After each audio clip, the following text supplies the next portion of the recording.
Good morning guys! Samahan niyo ako ngayon na gumawa ng bilao package for 20 person. So dito maaga ako gumising, 5 AM ako nagluto kasi 8 AM dadali ng bilao package for 20 person sa school.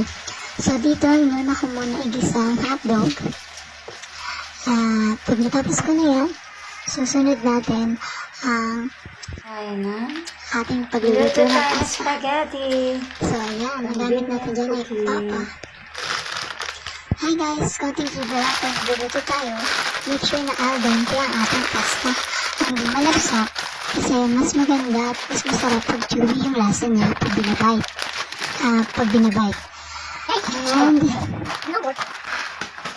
so, dyan sa part na yan, napulo ng tubig kaya nilagay na natin na ating pasta. So, nakaka-excite gumawa ng ganito kasi first time ko nang gumawa ng bilao package. Not for 20 person. And yes, nagawa ko siya. So, parang achievement siya sa akin. Mukhang magiging business ko na rin siya.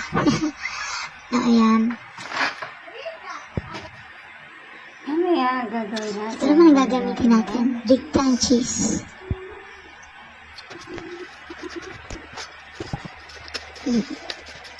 Halu-haluin lang natin para mag-balance ang lambot habang kumukulong ating